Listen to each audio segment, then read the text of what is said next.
Yo, what's up guys, it is Seahawks Area back with another video, and today is my final end of season NFL predictions.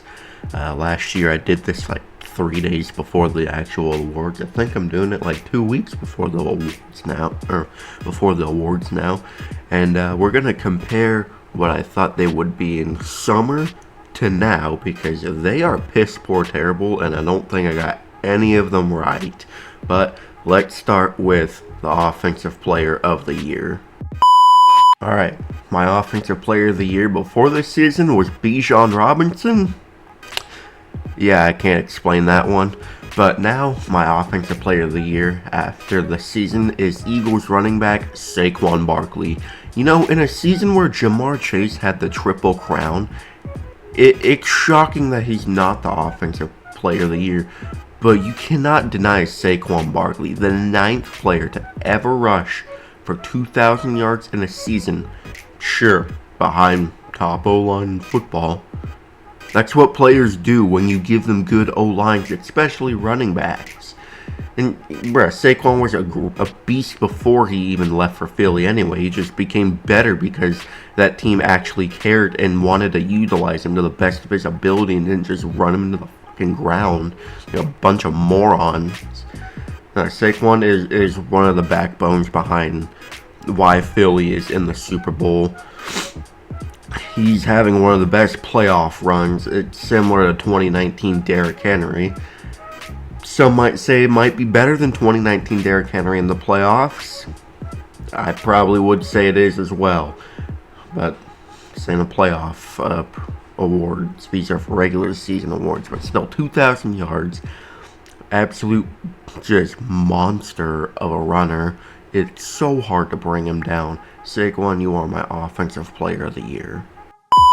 Alright, my Defensive Player of the Year. In the summer, I said Micah Parsons. Now, I think it's Broncos cornerback Pat Surtain II. How can you not give it to him? This guy's absolute lockdown corner. I have some stats here. 4 interceptions, 11 pass deflections, allowed 326 yards on 38 completions, and quarterbacks had a 58.9 pass rating when targeting him. That is absolute lockdown cornerback mentality. And I'm sure they'll just probably give it to like Myles Garrett again or something, which, come on, let's give it to the best cornerback in football, huh? Give it to the best player at their position and not like the second best player at their position overall. That's what I think. I think, just like Saquon, I think Pat Surtain is one of the big reasons why, Denver's defense is the way it is, because of the style of game he plays. He is one of the best corners I'll probably ever watch in my lifetime. Pat Surtain, you are the Defensive Player of the Year.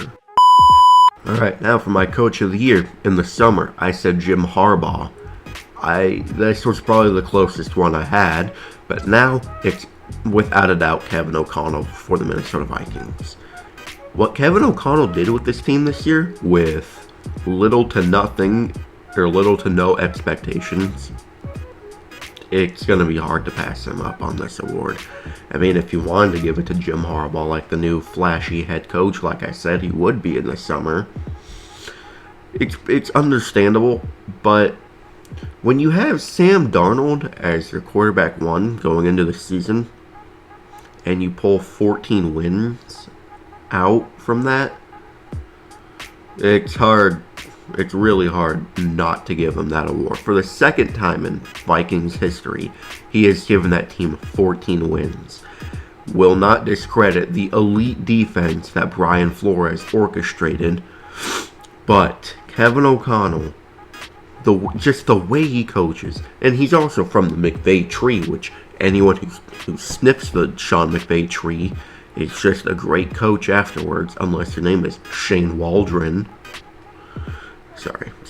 But when you have a win total set at like 5.5, and you almost triple that, I'm gonna give you the award. And I'm also sure he just signed a contract extension earlier in the season, so hey, he's already locked down for a little bit more. Kevin O'Connell, you are my Coach of the Year. Alright, my comeback player of the year, I said it would be Aaron Rodgers. I mean, I was kind of right. It was a quarterback, but how do you not give it to Joe Burrow? If the Bengals would have made the playoffs, Joe Burrow would have been, like, probably unanimous MVP. Okay, probably not unanimous, but he would be the MVP probably. But sadly, they did not because their defense sucks. Horse cock. I mean, Burrow, like... If he wasn't on that team, the Bengals would probably have 3 wins this year. I mean, actually, who knows? Their Jake Browning was kind of good. But coming off that, wrist injury or whatever, and then, like, the Bengals having just the worst start ever they could probably have, which is probably normal for them at this point with Burrow, just having a horrible start and then picking it up later in the season. But, yeah, Burrow... I have stats here. 78.6 completion percentage. Led the NFL with 4,900 passing yards and 43 touchdowns. Yeah. It sucks that he won't win the MVP. I kind of wanted to give it to him, but there's 2 other people that are worth, like, a debate over, I guess. But Joe Burrow, you are my comeback player of the year. Alright, now for my offensive rookie of the year. Without a doubt, this should be unanimous. Jayden Daniels, quarterback for the Washington Commanders. I said it would be Marvin Harrison Jr. in the summer, and wow, he was such a disappointment. But Jayden Daniels, the greatest rookie quarterback we'll probably ever see. Just took that right from CJ Stroud a year after. Let's see. 4 game-winning drives. Talk about clutch. Talk about absolute clutch. Took this Commanders team to the NFC Championship in his first year. I'm sure the Commanders had absolutely no expectations this year. I definitely wouldn't have given them any. I mean, it's insanity what he did. 16th in the league in passing, tied for 10th in touchdowns, the 4th QBR. 4th QBR. And I'm pretty sure he broke the rushing record for rookies set by former, at the time, Redskins quarterback Robert Griffin III. So that's just more ice in the wound. That's kind of funny, actually.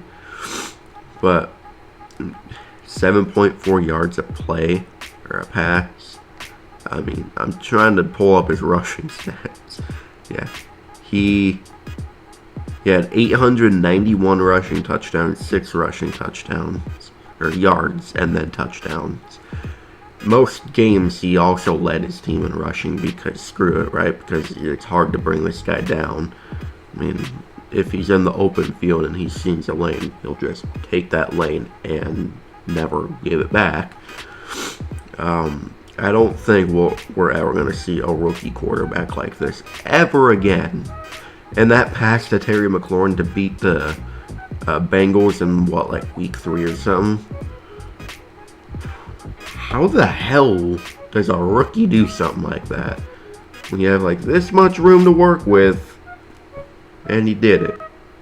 I saw that live, immediately knew this kid was going to be something special in the NFL for years to come, but Jayden Daniels, you are my offensive rookie of the year. Alright, now for my defensive rookie of the year, I had it as Byron Murphy II for the Seahawks.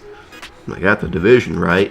I sort of got the position right, but it's Rams outside linebacker Jared Verse, sadly.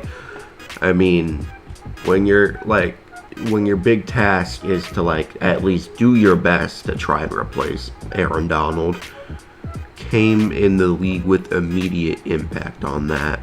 2 forced fumbles, 4.5 sacks.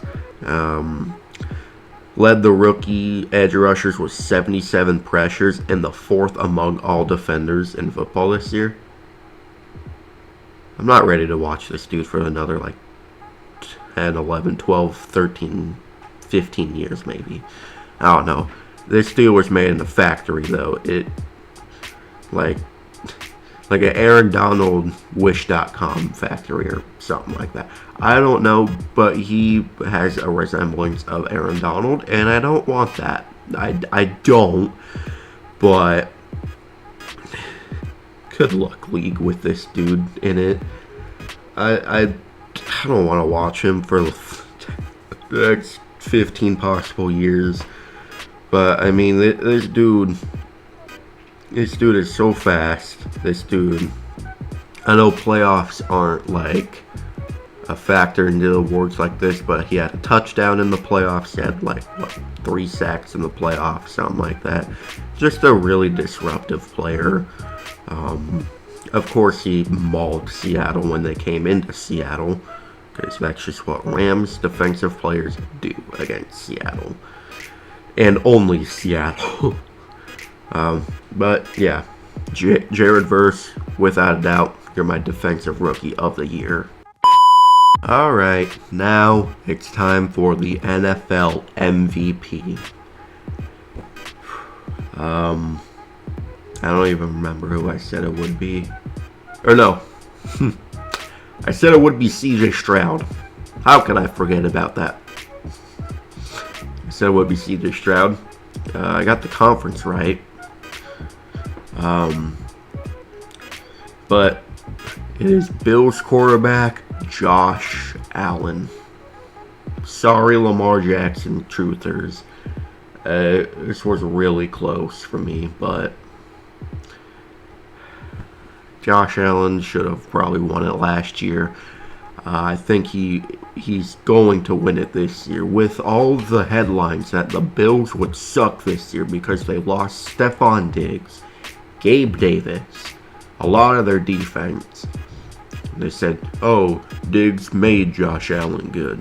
That's simply not true, because how do you get better after losing Stephon Diggs?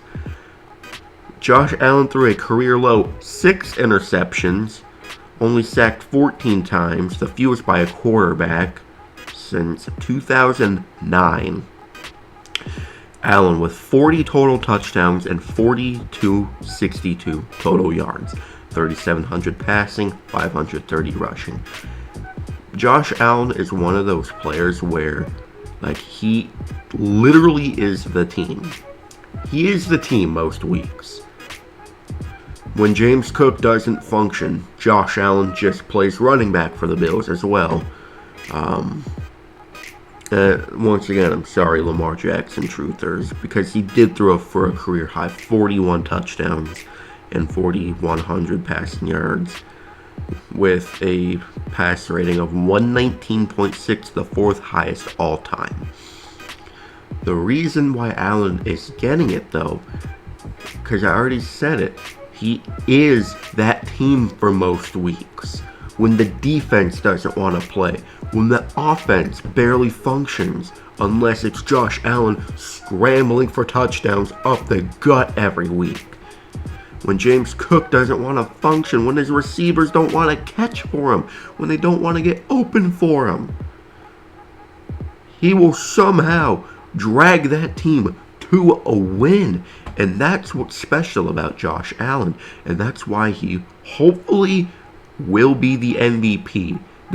If he doesn't win it this year, how the hell will he ever even win one? This is probably the best chance he will ever have for winning it besides 2020. But this was the year for him to prove all his doubters wrong. Because they were saying he's just a Stephon Diggs merchant. That's simply not true. He made it work with Amari Cooper, Keon Coleman, Khalil Shakir, Curtis Samuel for the one play a month he did something. And James Cook, Dalton Kincaid, Dawson Knox. That's not really the best offense you can give to your $1 million quarterback. But hey, he made it work, and Josh Allen, you are my MVP of the 2024 NFL season. Well, anyways, thank you guys so much for watching. If you enjoyed, please like, comment, and subscribe, and turn the notification bell on so you'll never miss an upload. I will see you in the next video. Go Hawks!